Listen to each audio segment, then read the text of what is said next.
We play a little game of If You Only Knew. Okay. What was your strangest fan encounter? Oh, that was, I was somewhere I won't say. A guy is in front of the hotel after my show holding my 8x10 and said, "Come on, we're going up to your room." Really? Really. So we went up to my room. No, so I got a patty melt. No, I called security. I switched hotels because he was camping out and was not going to leave, and it was kind of scary. Weird. Best piece He lives with me now. Best piece of advice you ever got? Rodney. Yeah, what did he have to do with your career? Rodney, I was 24. I met him at the Comedy Store in La Jolla. He said, "I love you, man. You got a Jewish head. You're screwed up. You're always going to be messed up in the head. You can't stop thinking. You're funny. You're always going to be funny, but you're never going to sleep." He was very funny. Very funny. And he knew it. He would, in the middle of his set, he would say to the audience in Vegas, "I'm funny, all right?" I left out the expletive. But he told me, and he gave this advice to a lot of young comedians, because as you know, I was on the first Young Comedian special, and Sam Kinison was on it, Rita Rudner, a lot of people, Yaakov, and Sam Kinison exploded off of that show, and I did okay, not so good. No, but he always said, like a tank, man, just go like a tank, no matter what. Nobody wants you to make it. Nobody's going to help you, because he changed his name 3 times. You know, this is a guy. I knew him as Jackie Ray. At that Jackie Roy or Jackie Roy at the Diplomat Hotel. He opened for Peggy Lee. Yep, and he was Jacob Cohen before that. I didn't know that. Yeah. Person you'd love to take to lunch. You. Something you can't. Wait, what about the answer? Is that okay? Can we, it's okay. Maybe dinner. I think dinner. Okay. Something you can't live without. You. Guilty pleasure. I'm going to try not to say you. Guilty pleasure would be, I guess, a steak.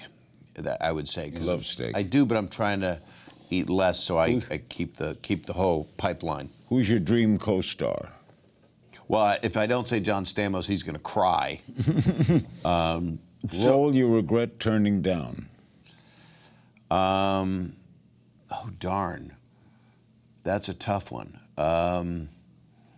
I regretted turning down something. I can't remember what it was. I can't remember. Could have been epic a hit. No, it was something really good. Person you'd like to switch places with for a day. Oh, this is meant with no maliciousness. Caitlyn Jenner. Just because I think I've got the same frame and I could, and the clothes would be so easy to fit. No, change places with for a day.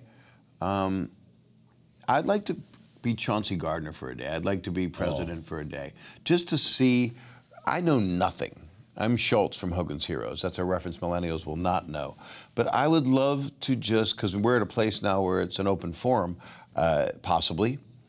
I'd love to just see what it's like, and it would be probably like being in a diving suit, a diving bell, but just to see if there's anything heartfelt that I could do to help someone. To help somebody. Where do we find you on a day off? Well, I'm actually probably with my wonderful girlfriend Kelly. I met her. She's gorgeous. Thank you. That's not why I like her actually. She's a wonderful person. But the good looks don't hurt. But hanging out or with my kids. I'm actually gonna go see my daughter later today, and I love my children very much. So. Person you'd least like to be stranded on a desert island with. John Stamos, because I wouldn't be able to fight him off. Bob Saget in 10 years. Looking much younger, more fit.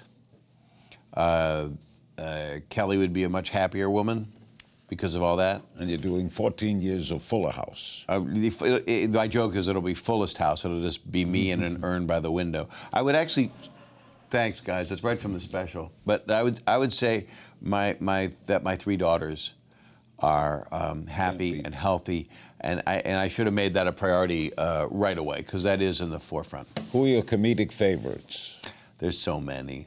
I mean, I love, you know, Louis C.K., Bill Burr, Dave Chappelle, Chris Rock, Jerry Seinfeld. If you haven't seen, have you seen him lately? He's like better than ever. He's the great stand-up. He is the greatest. He's one of the greatest on this earth. And there's a lot. There's a lot of people that I really admire and look up to. With Don gone, there's no one that does that, fits that mold, so we need new people. But We need people that are funny and thoughtful. I love all the political satirists. I'm in love with John Oliver. I'm doing my scleroderma benefit, which you've been gracious enough to always be conscious of and supportive. John Oliver's fantastic. John Oliver's fantastic. He's doing my benefit December 5th in New York.